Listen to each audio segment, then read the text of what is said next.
Resume. Hi guys, I'm MacDermott. We're back here for another player interview with a Conquest Academy graduate. Today it's Michael Fernandes. Hi Michael, how are you doing? Good, thanks. How are you? I'm very good, thank you. So Michael joined the academy when he was 14, went on, had a few trials, and is now playing professional football at Colchester United. So Michael, what are your first football memories? Let's take you back all those years ago. So I started off when I was about 6 playing football here and there at school. Wasn't the greatest. First team I joined was Feltham Youth, and I was there for about 6 years. Started off as a goalkeeper, believe it or not. Played my first game in goal, was absolutely down there, rubbish. And then they was like, all right, cool, yeah, we're going to put you outfield. Then started playing outfield, and got better outfield, training. And then when I got to about 13, 14, I said, Mum, look, I want to start taking football seriously. That's what I want to do when I grow up. And then, funnily enough, when I joined Conquest, funny story, I was just online, and a lot of the boys that I went primary school with, and I didn't go to their secondary school, they went to Azuf and Zion, but they was good at football, and I knew about them. And I was still friends with them, and I saw them here and there after school. One of them, Samir Baja, you've probably seen him on the live with Connor. And he was good at football, so I was like, where's he playing? Found out he was at Conquest. It's about 10 o'clock at night. I'm on Facebook searching up Conquest, reading up about it, and I enjoyed what I was seeing. It was Connor and Harry starting up their own football program, and then all the boys were talking about it. So I thought, surely I'll give it a go. I was so eager. It's about 10:30 now, probably 11:15. I've rang them, thinking like so young. I just thought, yeah, why not let me ring them? So I've called up. It's quite late. I think I've spoke to Harry or Connor on the phone. Sound like they've just woken up. Like I've woke them up. Like I know Conquest Football Academy. So then I was like, oh hi, I'm Michael Fernandes. I think they knew about me from the other boys. And then I was like, hey, listen, I want to take football seriously, and I think Conquest can help me get there. And Connor was like, yeah, well, we'll meet tomorrow. Met Connor down at Red Lee's. I think I done my first session the next day. He was happy, and then I think he spoke to my mum. Mum agreed with him. Was like, yeah, cool. Michael's gonna join Conquest. Yeah, Harry actually told me that story. I was going to ask you about that. I also heard you had a decent debut as well, a little bit eventful. Do you remember that? Yeah, I think so. I think I scored started the game, first game, and I think I scored a hat trick in like half an hour. And then Connor was like, yeah, all right, take him off now. It's just too, he's embarrassing the opponents. And then came off, and it was a good debut. Remember that? So you're obviously quite fond of your time there. How much of an impact did the academy have on you, not just on the pitch, but off the pitch as a person as well?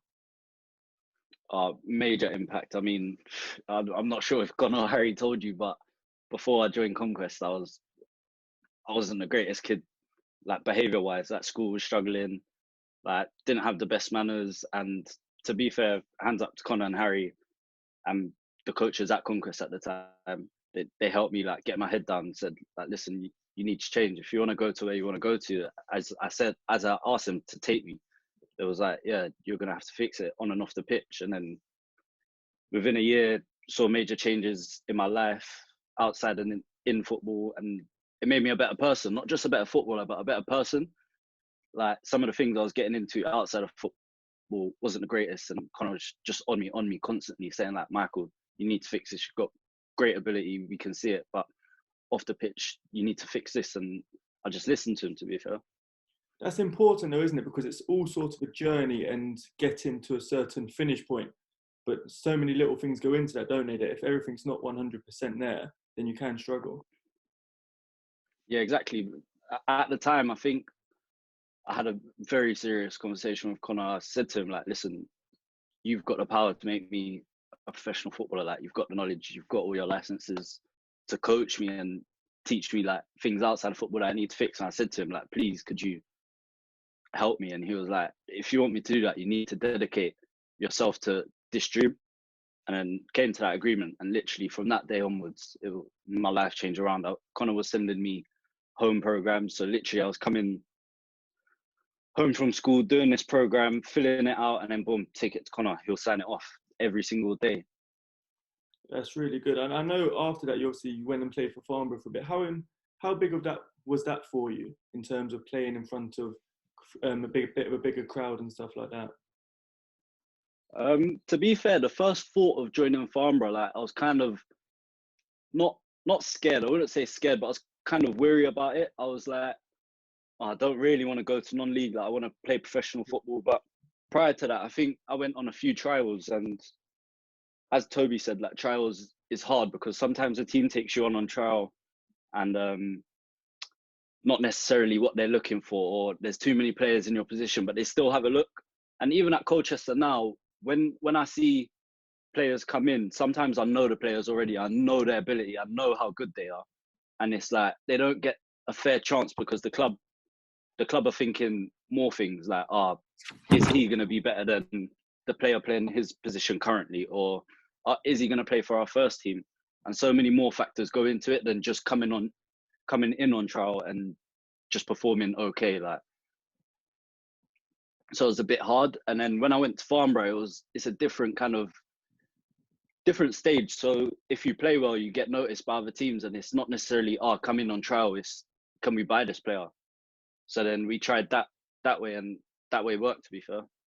Going back to trials and stuff, I know you had one at Reading and you spent a little bit of time at Ipswich, I believe. How difficult is it when you get knocked back from clubs, respectively speaking? Because it could alter your mindset, couldn't it? But you're hungry and you wanted it, so you just carried on. Yeah, Reading, when I started off at Reading, like the trial went very well, to be fair. Like, when I mean very well, I mean first game I played was Swansea away, and I scored a hat-trick, and then came away from that thinking like, surely I'm going to get offered something here. And then things behind, like, my agents at the time, so not Connor and Harry, my agents at the time didn't get the deal done, but I knew that I was good enough. Like that gave me motivation, whereas sometimes getting a no from a club, it wasn't necessarily a no, but not signing at Reading kind of gave me a wake-up call. It was like, all right, I've got the ability. These guys have noticed the ability, and I know I can play this level. So then when I came away from that, I took it as a positive. I thought that, no, you can play professional football. You just proved you can. You just scored a hat-trick on your debut against Swansea. So I came away from that. I was very happy, to be fair. And obviously, when you got picked up during an under-23s game, didn't you? So you were playing a game against Ipswich, and then obviously John McGreal was in the crowd. Yeah. To be fair, before that game, I was focused on impressing Ipswich. Yeah. And was playing well, and then come off the pitch, and Connor said, "Listen, Colchester, John McGreal, first team gaffer, watching you, he likes you." So I kind of came away from that. I was just like, he wasn't here to watch me. I thought nothing of it, to be fair. And we came up on minibus that game, and we stopped off for food, and then Connor mentioned it again, and then I was like, hold on, this is quite serious. Like, obviously there's interest there. And I remember before that game at Ipswich, I think it was about 3 weeks before that or 2 weeks before that, we played Colchester, and I think I scored 2 and assisted 1 against Colchester, and we didn't quite hear nothing of it. Like, there was some rumours that an offer was put into Farnborough, but not quite sure. And came away from that. I was like, oh, they've seen me before, so hopefully, like, this is a big push. And then, yeah, luckily Colchester came through Farnborough, and then they agreed the deal. How exciting was it for you to get signed at Colchester? Well, it's everything that I've been working for, really, since the first day I come to Conquest. So I said, Connor, can you make me a professional footballer? He promised me that he would. And it was a dream come true, for not just me, but for everyone around me that supported me on this journey.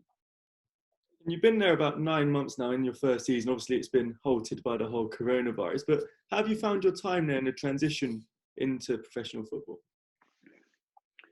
Yeah, at the start, I was with the first team. From day one, I was training with the first team, and then I went on pre-season tour with the first team. And then when we got back and the season was starting, quite a few senior players were signed. And the first team manager said, look, Michael, like, you've got an amazing ability. We didn't expect you to come in and do as well as you've done. But they said you've got a raw talent. And I understood that. Me and Connor, we said, like, at the start, you're probably going to start off with the 23s and then work your way into the first team. But because I was doing so well at the start, we thought, oh, maybe we don't have to do that. But then a lot of senior players came in. The first team quite flooded. And then he just said, like, listen, you got raw ability, go with the 23s, work on your sharpness, work on your movement to receive the ball, and then worked on that. And to be fair, few months with the 23s, Gaffer came to me and said, look, listen, fair play to you. You've done well. We played Ipswich 23s, and then the first team played Ipswich's first team.